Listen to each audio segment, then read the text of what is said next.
On behalf of Palisades Village, I'm Erica Blanton, and I'd like to welcome you all to this great presentation. Thank you to Janet Entwistle for joining us. Every year we get all sorts of requests for help tidying up the yard at the end of the season and the beginning of the season. And in the past year or so, more and more people have brought up concerns about how to do it properly, respecting what's there that we're not seeing. And so I am so thrilled that we can offer this presentation. And without further ado, I'm going to turn it over to Carolyn Halal, who will tell you about our fabulous speaker. Hello, everybody, and let me add my welcome. I'm Carolyn Halal, and I'm here on behalf of Palisades Village and our events committee. We have a very exciting program for you today on this bright and wintry afternoon. We're headed for a little Garden of Eden with our master gardener and World Bank retiree, Janet Entwistle. Janet is slowly converting her garden to more native plants, and she's tweaking her gardening practices to promote biodiversity. These efforts also sustain endangered birds and bees and butterflies and other native wildlife that promote a happy, healthy garden and a greener planet.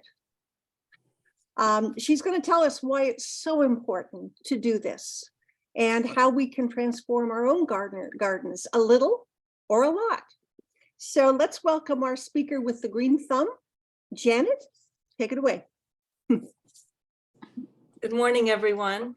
And thanks so much, Carolyn and Erica, and also Sally Strain, who first contacted me about this presentation and who I see is online. I'm very excited about that. It's so nice to meet everyone, even if virtually. I'm excited to be here to share with you some ideas on creating not just a beautiful garden, which I think we all want, but a beautiful garden that contributes to a healthy local ecosystem. The title of the presentation, and let me put it up on the screen now. And I have practiced this, so it should go super well.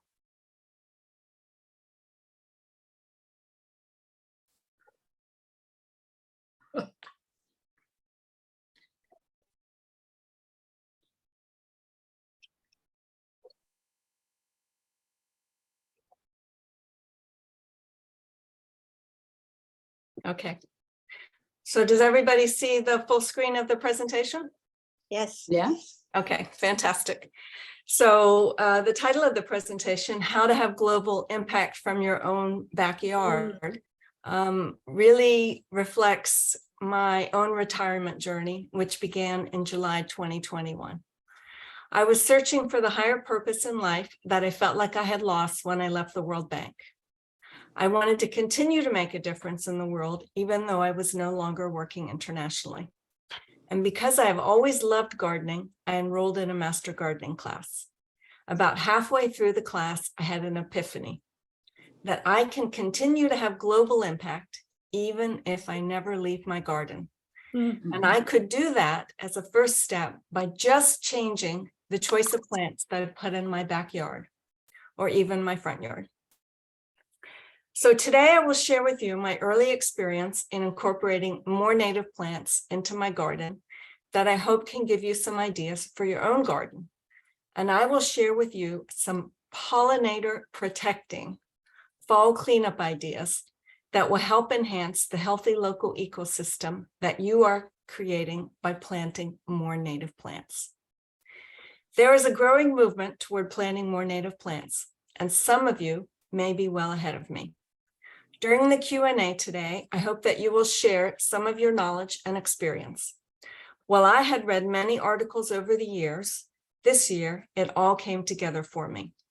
Over the last 11 months, I've been to classes, read books and articles, discovered many beautiful native flowers while hiking in the Shenandoah, the Catoctons, and even local urban trails, and put into practice what I've learned.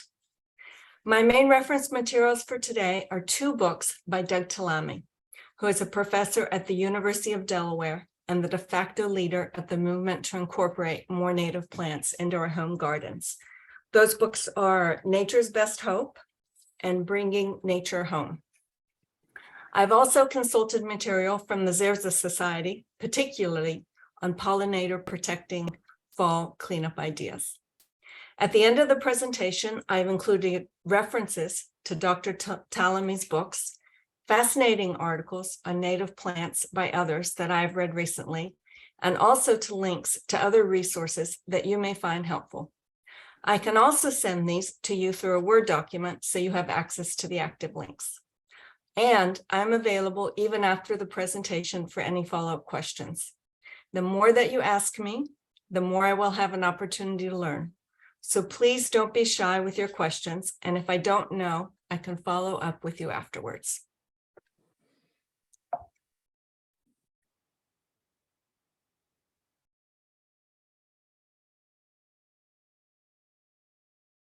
Today's presentation has two sections. I'll talk a little bit about biodiversity and the risk of extinction that so many species face, and why it is now considered so critical that private homeowners play a role. But the bulk of the presentation will be on the second part. How can we contribute to global biodiversity from our own backyards? Are large-scale efforts to restore and maintain biodiversity enough? That's really the beginning question. And I thought that this cartoon really sums it up. For years, I worked in country programs that included projects to protect ecosystems around the world. I have to admit that I never thought that there was something that I could do in my own backyard that could have the same impact as those programs. But it turns out there is. While planting more native plants won't rid us of all the weeding and pruning needs, as implied in this cartoon, it does relieve us of some mowing needs. And we'll have more on that later in the presentation. Doug Talamy's prediction that all species of wildlife native to the US are at risk is dire. But he also makes the argument that if we change the way that we live, the way that we garden, that we can change that prediction. And while his work has focused largely on the USA, he also points to data in other countries that show similar risk. And just a note here, when I refer to wildlife throughout the presentation, I'm not referring to deer, rabbits, and other mammals that do not face extinction risk. As you will see through the presentation, I'm referring to insects, mainly bees, butterflies, caterpillars, and also to birds, given how critical all of these are to a healthy local ecosystem and even to our own survival. So here are just some quick sobering statistics pulled from research by the World Wildlife Federation and others. 2/3 of Earth's wildlife has already vanished since 1970. 1 million species face extinction, and 40% of Earth's planets face extinction. These sobering statistics zero in on the wildlife that today's presentation focuses on: the threat to birds, bumblebees, and monarch butterflies. And the latest numbers out are the butterflies. The monarch butterflies have declined as much as 96% from their numbers in the 1970s. Forest loss has been substantial in the Amazon, but it has also been substantial in the USA. And while I don't have statistics today from other countries, I'm sure they will present a similar picture. In the USA, the National Park System was set up to preserve natural beauty. And national parks here are beautiful and teeming with native plants and wildlife, but they represent only 12% of land in the USA. And experts say this is not enough to prevent the predicted loss of species. 70% of the USA is now under private home ownership. So if we are really, or private ownership more generally, so if we are really going to create sustainable habitats where local wildlife can thrive and reverse the risk of extinction, we have to extend conservation efforts to private land.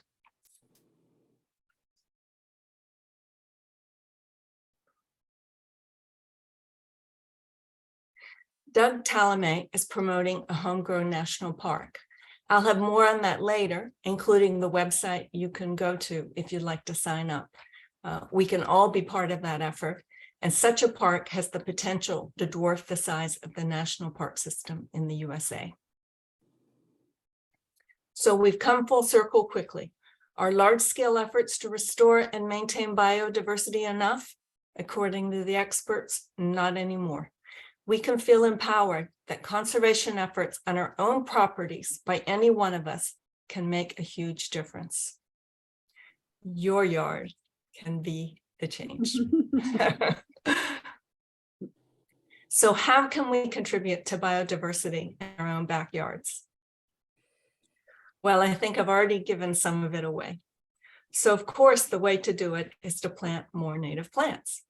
But if we did just 3 of the top priorities, not just one, what would they be?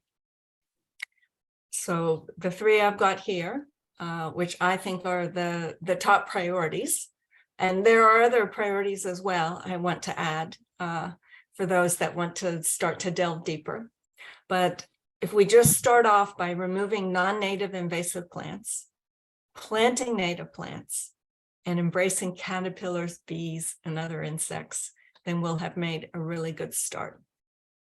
When I shared this presentation with my son, who is 26 years old, he said, "Mom, you lost me with the part that said embrace bees." So I know I may be losing some of you now. I'm hoping to get you back. Even if I failed to convince him, I did see a slight softening in his disdain for bees, which has been deep-seated since he stepped on a yellow jacket hive when we were hiking when he was young. So please bear with me on that point, just for a little while longer.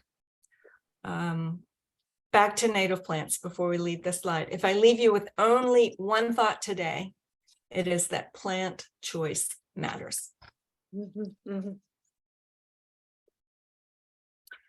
I want to start with some of the most common invasive plants in this area. If we find them in our yards, we'd be doing a huge service to the local ecosystem by removing and destroying them. For example, Japanese barberry, Japanese honeysuckle, English ivy, Japanese pachysandra, vinca minor, and butterfly bush. Some of these may be surprise to some of you that they are foreign and invasive because they're commonly available at garden centers in this area. And for those, I think that we all have at least one of them in their yards. And I've also included in the Word document and at the end of this presentation, links to a more comprehensive list of invasive plants. In my own yard, I've managed to get rid of all the English ivy and Japanese barberry. But I'm still working on getting rid of the Japanese honeysuckle. And fortunately, I never had any pachysandra. The tough ones for me are ridding my yard of vinca minor, which I've been nurturing for 30 years as ground cover. And just 2 years ago, I bought a dwarf butterfly bush that I quickly grew fond of because of its dependable, beautiful blooms. But to share more of my personal experience with you, I am biting the bullet. This fall, I rid a large section of my backyard of vinca minor, though I still have more in both the backyard and my front yard, one step at a time for me. And while I have learned that while butterflies and bees are attracted to butterfly bush to drink its nectar, it has no pollen, which bees need to survive, and it is not the host plant for even one caterpillar. It thus has no ecological value and escapes our yards and infiltrates natural areas, crowding out native plants with ecological value. So in early fall, I removed it from my garden and destroyed it. Painful? Yes, because I had enjoyed it, as I said. At the same time, it opened up space to replace it with an equally beautiful native shrub, still to be decided. Native summer sweet and buttonbush are all on the list of candidates.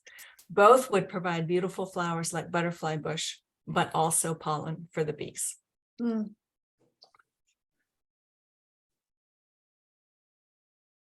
So why do we need to remove these invasives? Why can't native plants coexist with them? Well, it's because natives take over our gardens and then escape our gardens to take over the forest. We've all seen the kudzu and English ivy choking trees in forests in this area. Secondly, and any areas that they cover have no ecological value. And we can talk more on that later when we talk about caterpillars and bees. And they make it hard for the local wildlife to find the native plants that they depend on for their survival.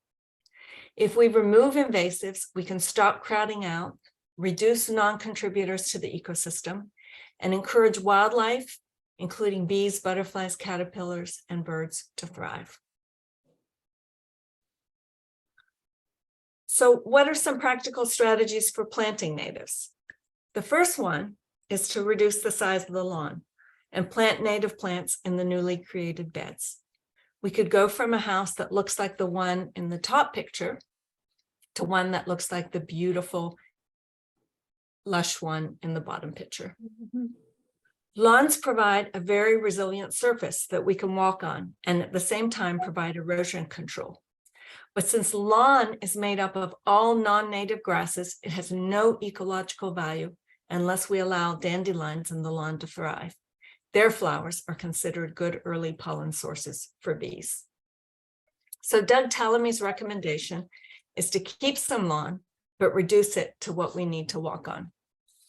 Interestingly, I reduced the size of my lawn in 2015, just because I like the look of expanded beds and less lawn.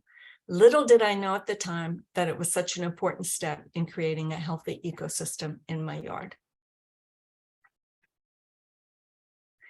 The second strategy is to just choose native plants whenever we are adding or replacing plants in existing beds. Here I've chosen pictures from newly planted natives in my own yard, from hiking, and from a friend's yard.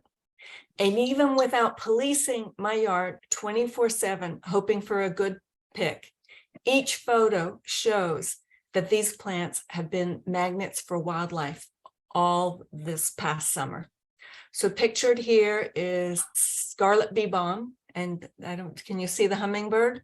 I had hummingbirds constantly the entire summer, even though I hadn't seen hummingbirds in my yard in at least 15 or 20 years. This one is fleabane with a hoverfly. It's from a hike in the Shenandoah, but we can plant it in our own gardens as well. This one is butterfly weed, and that's a leafcutter bee on it. And a friend sent me this picture. It's from a friend's garden after I had gifted her this butterfly weed. This one is garden phlox, and that's an eastern tiger swallowtail butterfly drinking the nectar. Oh, yeah. This one, cardinal flower, if you really love hummingbirds, it is a really fantastic hummingbird magnet. You can see the little hummingbird fluttering there. So these are just some examples, and there are many, many more. But and I've actually planted even more perennials this fall, and so next year I'll have kind of an even richer history and even richer experience. But these are all plants that I had good experience with this year, including butterfly weed in my own yard, but I like my friend's picture better. So black-eyed Susans and purple coneflower are popular native pollinator garden wildflowers. They are super easy to care for and easy to find in local garden centers. And if you are new to incorporating natives into your garden, they are actually a really good place to start as well. I was just reading yesterday that Black-eyed Susans won 3 different horticulture awards this year for being such a fantastic native pollinator plant. And you can see even the simplicity of these two is just beautiful.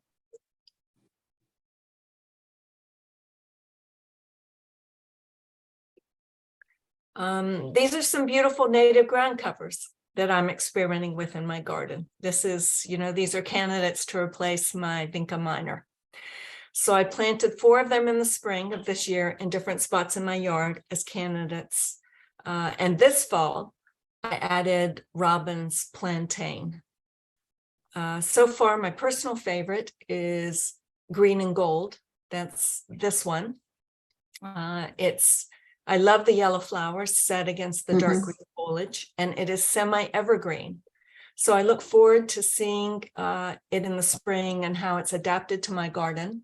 But I like the golden ragwort, the creeping phlox, wild ginger, robin's plantain. And who knows, I may not settle with any of these because there are actually many other native ground covers to choose from. But these are ones that had drawn my attention at first. And so again, as I get more experience, I will have more recommendations on those as well. But green and gold, I think I'm gonna choose that one. So these are some of my favorite native spring ephemerals, all of which appear in the spring, and then only their roots live on for the rest of the year. So for years, I have enjoyed Virginia bluebells in my backyard. That's this one. They provide beautiful color in April and May. And this fall, I mail ordered roots of trillium, bloodroot, and more Virginia bluebells. And this spring, I may get surprised with blossoms, but it also may take another year or two for them to get established. You can see all of these ephemerals in Riverbend Park in Great Falls, Virginia in April. And I'm hoping to add even more in the coming years. They're especially beautiful, say, in a woodland garden setting. If you have a place in your yard that has trees, they're beautiful to plant underneath the trees.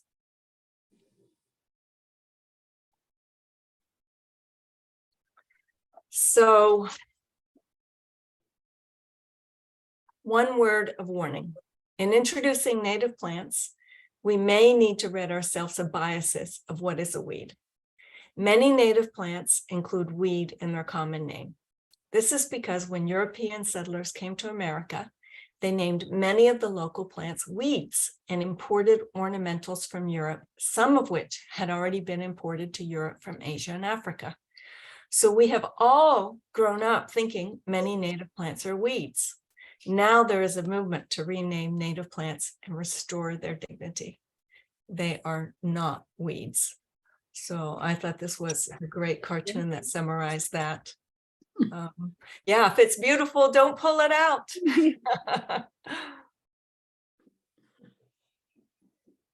All of this can get a little overwhelming. We all have so much to do. Do we really need to have to revamp our entire yards? No. Doug Talami's research shows that we can create healthy ecosystems with 70% native plants and still retain our favorite non-invasive, non-native plants in the rest of our yards. And we don't need to do it all at once. I hope that these 2 practical strategies help you if you decide to try this new approach. Reduce the size of the lawn and plant new beds in its place, or just replace with natives as older plants die out and need to be replaced. Always shooting for that 70-30 ratio. And of course, as I said earlier, besides these 2 strategies, if you remove the invasives in your yard, I think you'll find you open up a lot of space to add some beautiful natives. So now we are back to the bees and the caterpillars. The first more controversial with some people, but traditionally we have not welcomed either in our yards. I know I didn't used to. So here, I just want to pause a moment and tell you a story from Costa Rica.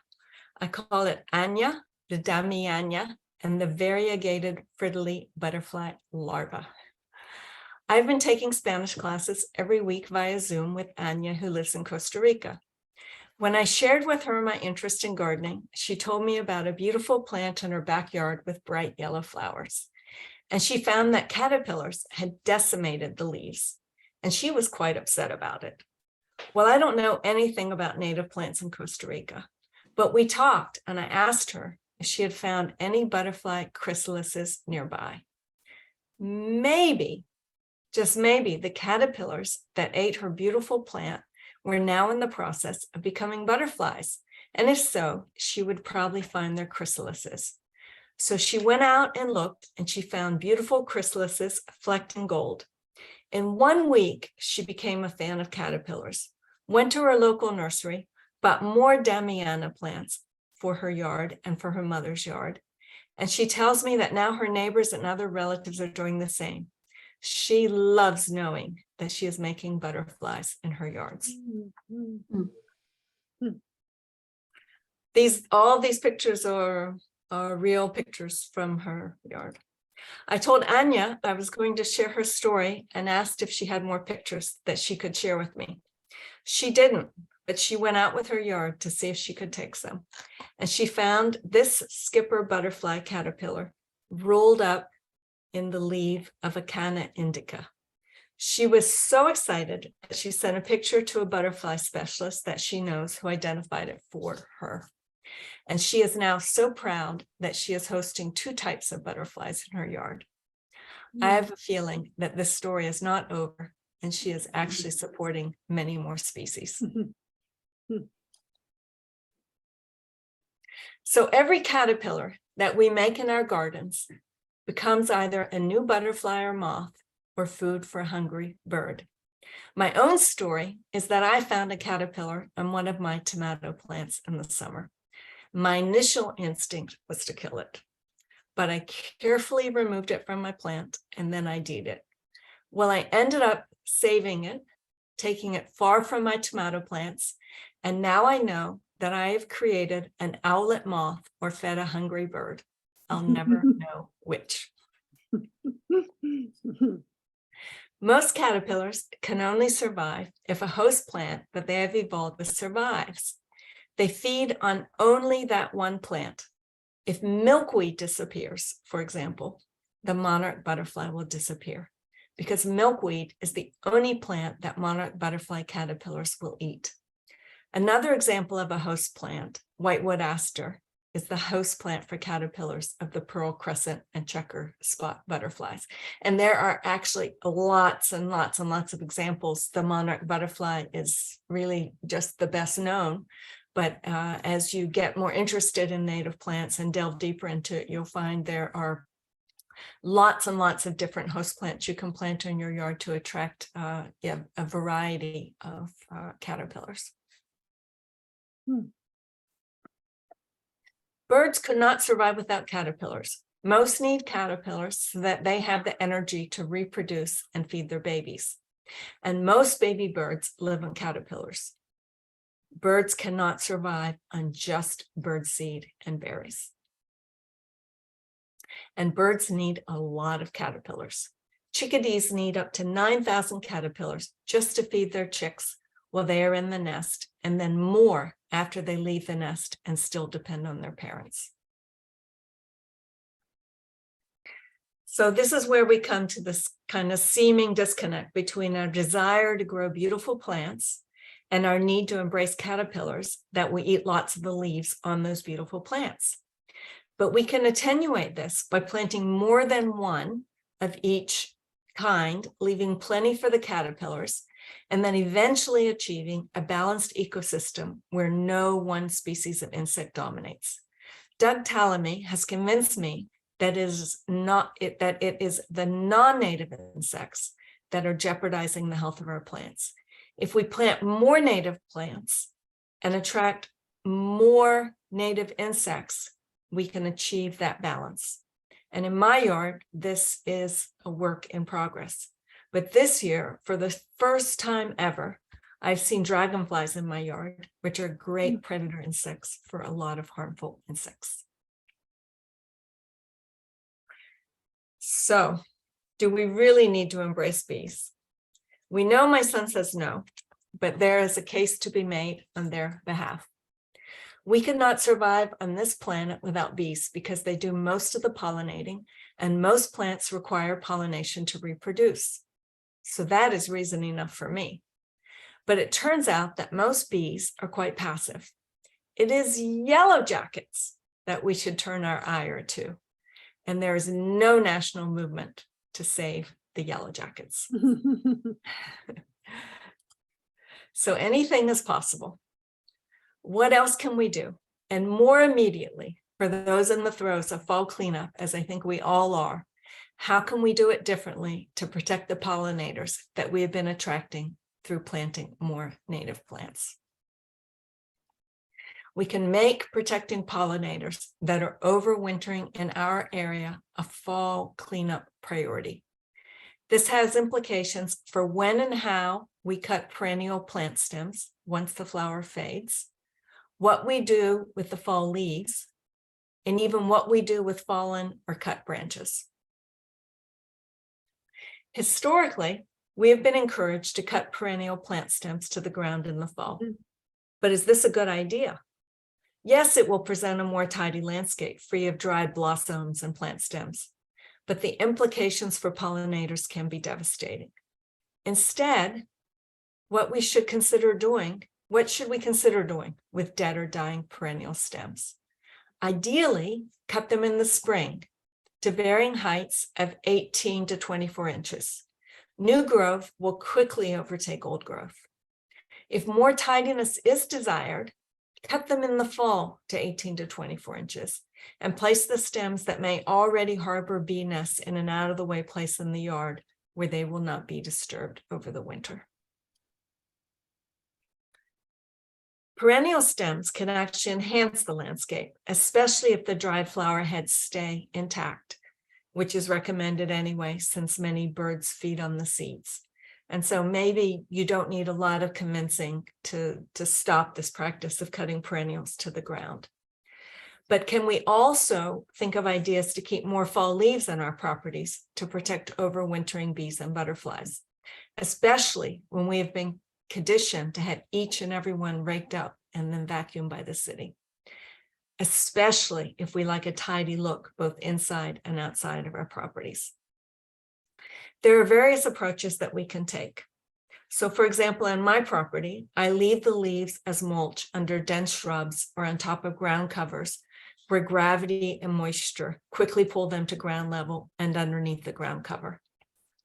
I also have a place dedicated behind my garage, which is out of sight, where I can rake and deposit leaves, which over the years becomes a rich source of compost, as well as a safe haven over the winter for pollinators. And by the way, also firefly larvae. And I always have lots of fireflies in my yard in June. We can also use leaves to mulch our perennial beds over the winter, being careful not to remove them too soon in the spring and disturb pollinators before they emerge. And over time, ideally, protecting pollinators, which are so vital to all of us, will trim winter tidiness concerns among the general public, and then also make it more acceptable for us native plant lovers that maybe sometimes feel pressure from neighbors who also want a tidy look. But we do not need to feel there's a one-size-fits-all approach. Gardening decisions are very personal, and the optimal approach for your yard could be more subtle. Transition some beds where you leave the leaves and maintain a more traditional approach in others. Another idea I've read recently is put up a garden sign. There's a lot of organizations where you can get a garden sign. So for example, I just got my garden certified by Audubon at home as a wildlife habitat. So I have the sign displayed prominently and my neighbors can see, well, maybe there's a little bit of messiness here, but I'm doing it for a reason. There's a Society will also has signs available, and there's various other organizations as well. So that's something that you might want to consider. So I thought it would be kind of nice, instead of just talking about that there are little guys hiding in the fallen leaves, who are some of these that are hiding in the fallen leaves? And this shows, for example, the chrysalises of eastern swallowtail butterflies, which look like dried leaves. Luna moths here in the upper right, they wrap their cocoons in fall leaves. Whoops.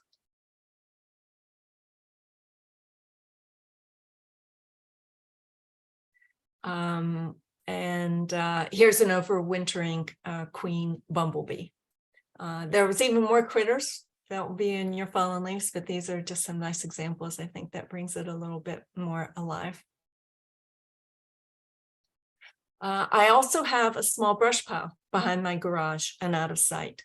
And this reduces the burden on the waste management system from the many fallen branches in my yard. I have a lot of trees, but it also provides hibernation sites for overwintering butterflies and bees and, yep, even more fireflies. So some of us may contract out some of the gardening work that we do, and there are landscapers in this area that are knowledgeable and trained on native plants and sustainable gardening practices. Ideally, for those of us that do hire out, we would choose one of those. And I have included some resources at the end of this presentation and also in the Word document on some resources that you can consult to find those landscapers if you're interested. So, Carolyn, what time are we now? We're 2:09. This is a place I could break the presentation. I also have prepared frequently asked questions, and I can also go through some of the slides on the websites and resources that I've used, but I also don't want to squeeze out any questions. So let me just break here and see how you want me to proceed, if you want me to go through some of these frequently asked questions, or if we want to give everyone a chance to ask some of their own questions. Yeah, let's do that. That's a good idea. Do we have questions? Yeah, Janet? I do actually. Good, good. Thank you. So Janet, thank you so much. This is very, very inspiring actually. And we can tell in your voice and the tone of your voice and your presentation how much you care about this. So thank you for that too. I have a quick question now in terms of bamboo. How is that? We have a big wall of bamboo between our neighbor and us that was already planted here when we moved in, and we have nothing against it at all. We like the look of it, but it does sound like it wasn't native. So should we take a couple of questions first, or should I just jump right into that one? Why don't you jump into that one? Bamboo. I have some new neighbors. Well, they've now lived there for about a year, a lovely young couple. And they have a lot of bamboo from their neighbor's yard coming into their property. And I guess the same thing, you know, it's beautiful and it provides a nice screen, but it's just invading. And they consulted me also recently on the same. And when I moved into my house 30 years ago, I actually also had a bamboo issue. You know, some jurisdictions, planting bamboo is now illegal, and you're required to remove it. Some places in the United States, because it is so invasive. And of course, being the favorite food of pandas, yeah, it's from Asia. It's not from the United States. So it is something that we want to remove. For all the reasons we talked about earlier. And there are ways to do it, right? I mean, you could dig it all up, but that's a lot of roots and a lot of work and a lot of years. There is also something, let me see if I can get the name of it here. It's called the buckthorn blaster. And this is something, in general, herbicides are not recommended in a native garden. They're bad for the pollinators, they'll kill the bees, but sometimes in a very focused way, they can serve actually a great purpose in getting rid of the invasive plants.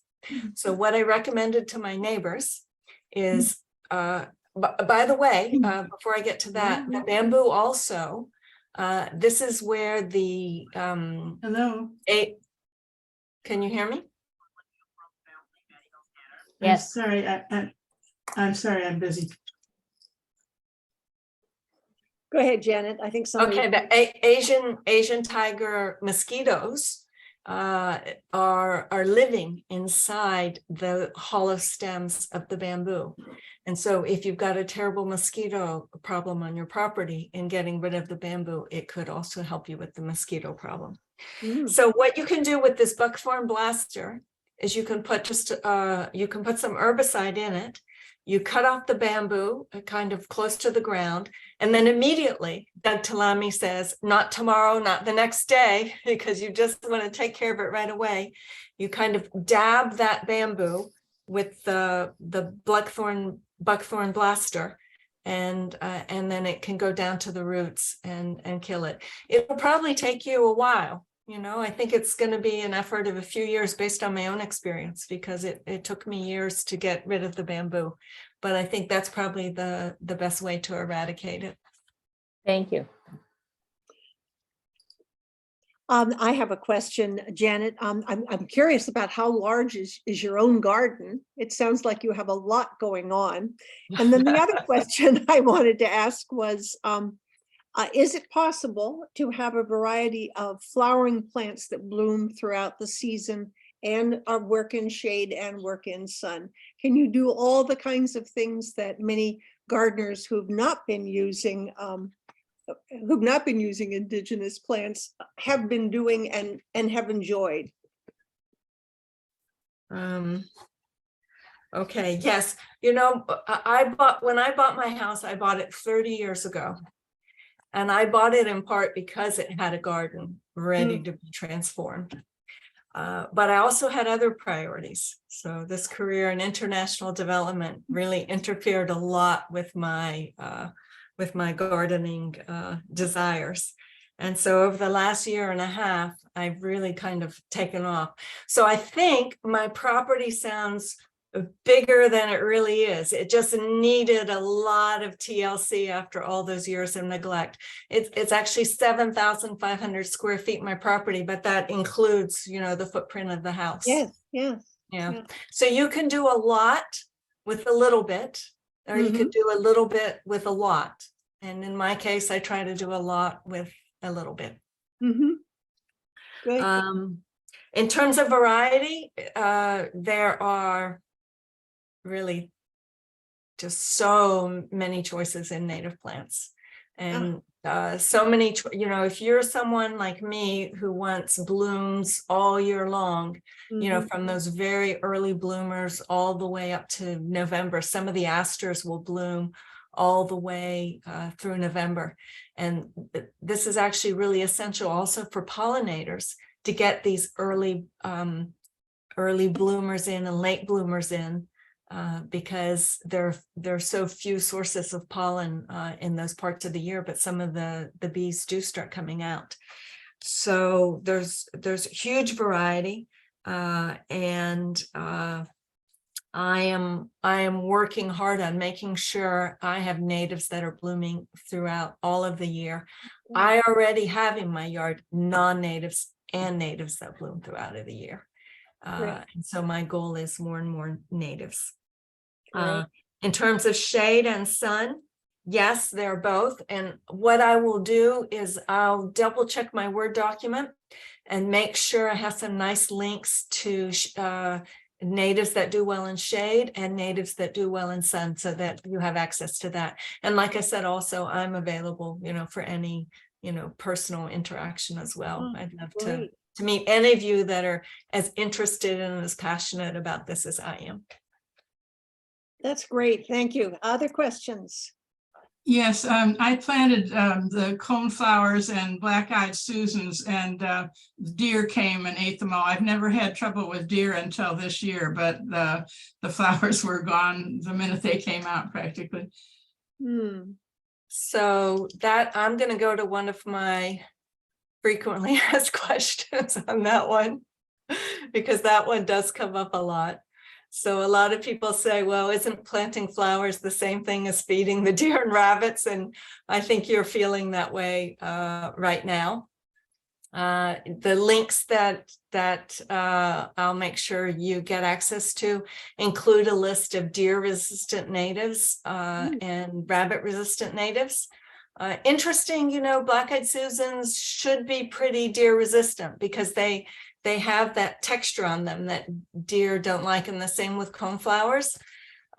So I think that the deer that are coming to your yard are pretty hungry if they're eating those up.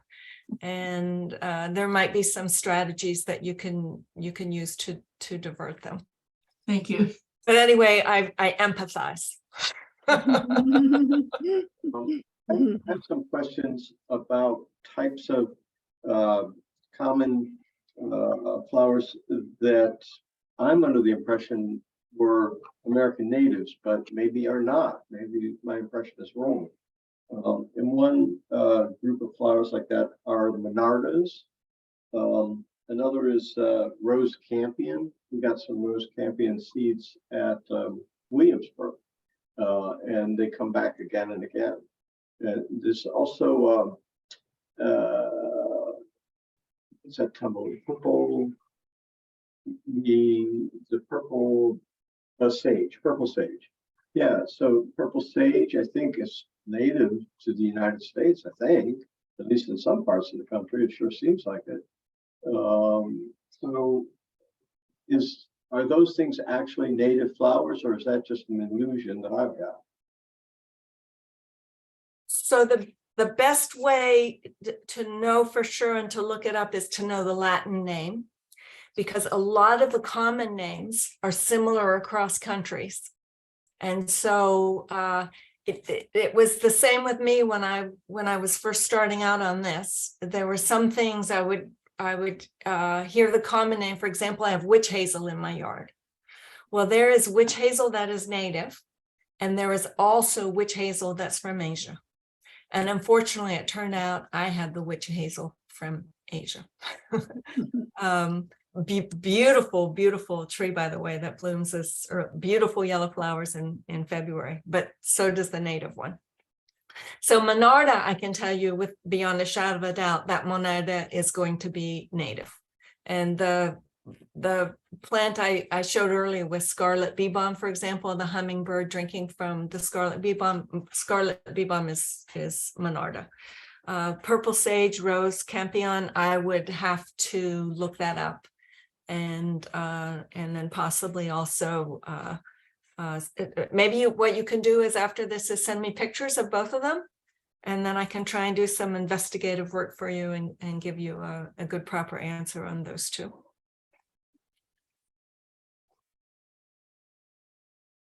Okay, other questions? All right, maybe we can proceed with your resources, Janet. We have about 12 to 13 minutes left. Okay, why don't I back up and start where I left off and then see where we go. Mm-hmm.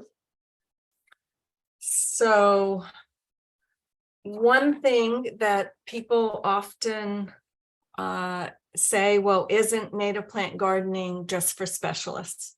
But in fact, native plant gardening is easier than gardening with ornamentals, because native plants are adapted to this environment and to this climate. And so they are generally much easier to take care of and don't need regular watering or as much watering as, say, some foreign ornamentals will. So if it's super intimidating to do too much, just start by pulling out one invasive, plant one or two easy to care flowers. Well, I already heard somebody planted my suggested easy to care flowers and the deer ate them. But there are other alternatives too. And if you email me, by the way, I'll send you some suggestions. And then when you get confident and interest, it grows. But I think that you will find that your natives do better than your foreign ornamentals. Oh, good. So another one is, why do we need to worry about birds? Because I see a lot of birds in my yard. And we do have more birds than ever in the USA. But a lot of them are, say, for example, starlings or house sparrows, which are foreign birds. Many native bird species are in trouble. like warblers, tangers, orioles are in decline. I did see a Baltimore oriole in my yard one day, but that was a few years ago. So I'm hoping with my efforts on native plants, I will start seeing some more of these species that are in trouble. So we touched on this already. Is my yard too small to affect biodiversity? No, it's not. We make a decision on contributing to biodiversity every time we plant something. And no matter what the size, it can make a difference. And especially if you then become, kind of share with your neighbors and talk about what you're doing and it catches on, then all those individual efforts add up. How much lawn is the optimal size? So Doug Talami has an answer to that as well. If we all reduce the size of our lawns by 50% and plant native plants instead, that would mean an extra 20 million acres added to the homegrown national park. And that is bigger than all of this list of national parks combined.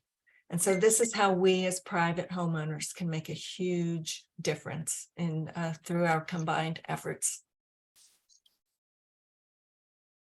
This is a very popular one. How can I control mosquitoes without spraying? We just talked about bamboo. So one thing is to eradicate bamboo on your property. But this is also an approach that Doug Talami and actually others recommend. I've read this in many places. Well, first you need to remove all standing water on your property. But the idea also is to get a 5-gallon bucket of water, fill it with, water, but then add some hay or some leaves or some straw, glass clipping, something, let it ferment a bit. And then mosquitoes will be attracted to that water. You add a mosquito dunks, clean it out every month. And I actually sat outside in late July on my property and had a lunch of 6 or 7 ladies, and not one of us got a mosquito bite. So I think it works, huh? You can also use a fan outside that will stop mosquitoes. If you get a service to come and spray your lawns, keep in mind that that service is killing the bees and the other beneficial insects and not just the mosquitoes. And it's doing nothing to kill the mosquito larvae. So this is an approach worth trying. It's quite a long slide, but I put all these details for when it's sent out to you, so you'll have the detail on it. This one we've already gone to. So where can I find more information? These are the 2 books that I talked about, both of which I have read, and both of which also include great resources. They have their own Q&A, they have their own list of plants and pictures, and really easy to read. And for those of you that are quite interested, I think that they're essential reading to you to take your efforts further. These are the apps I really like. So one way you can find out, by the way, if the plants in your yard are native or not, the purple sage and the rose campion, for example, is use this app, Picture This. And then if you scroll all the way down to the bottom after you've taken a picture of the plant and run it through the app, it will actually tell you where that plant is from. If it's native to the US, if it's native even to the south of the US, if it's native to Asia. Really, really useful resource. And I use it also for birds and insects. There are apps for all 3 of those. This is just some of the reference sites. I think I'm going to add those ones on the Native Plants for Sun and Native Plants Shade before I send it out. These are some government rebate programs. So I included Montgomery County and Fairfax County in case you have some friends that you want to talk to about these things. But for us, it's Washington, D.C. Pepco and KC Trees Partnership and Washington, D.C. River Smart Home Program. Because we're in the Chesapeake watershed, every local government has a program to help make sure the Chesapeake Bay stays clean. And this includes a lot of water management activities, but also reducing the size of our lawns, creating beds, and you can get rebates, you can get incentives. I signed up for the Washington, D.C. River Smart Home Program, I think in July, and there was a 9-month waiting list when I signed up. So if you're interested, recommend you sign up now. I saw there were incentives, for example, on rain barrels as well. I think it sounds like a terrific program, and I'll have more experience with that next year when they do finally come around to my property. So some organizations, here's the link to Homegrown National Park. If you want to be part of that movement. I think that one day there's going to be an announcement that Homegrown National Park is bigger than the national park system.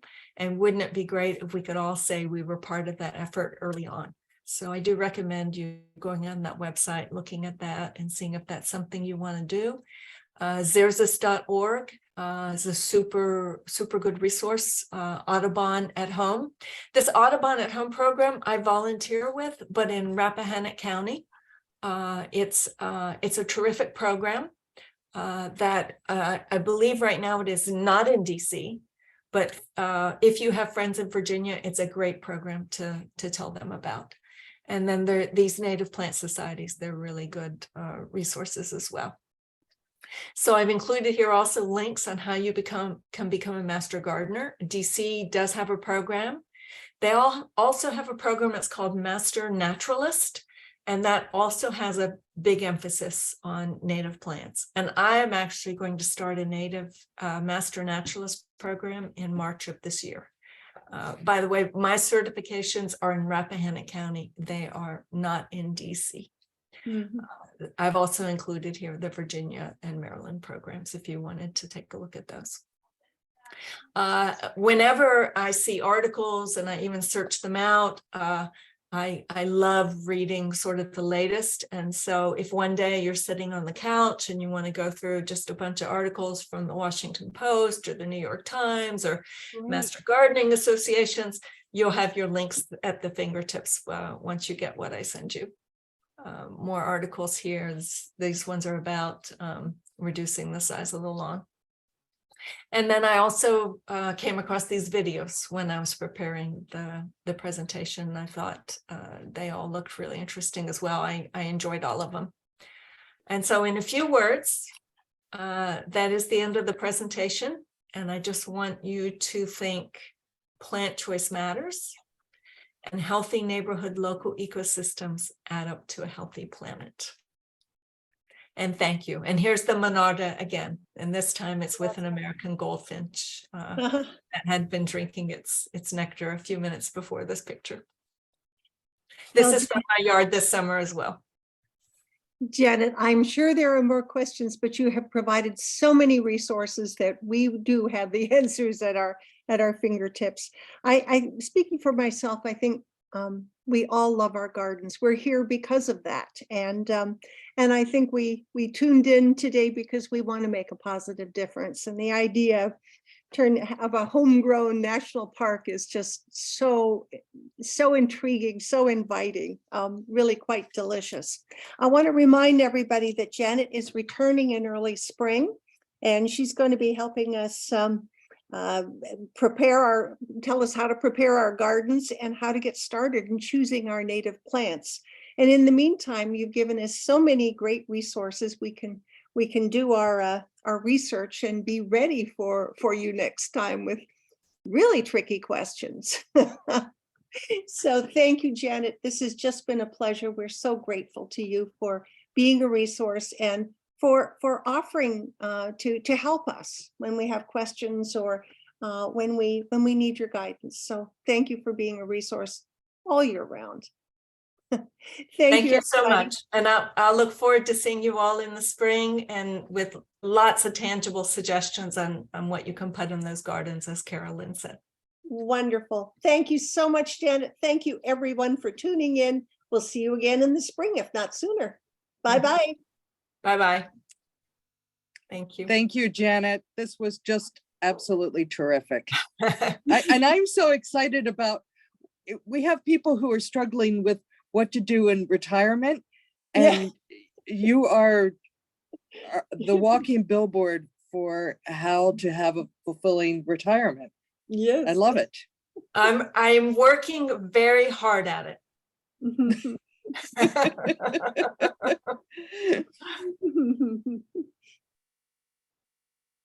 Bye-bye, everybody. I'll see you Bye-bye. all in the spring. See you Bye-bye. then. Thank you.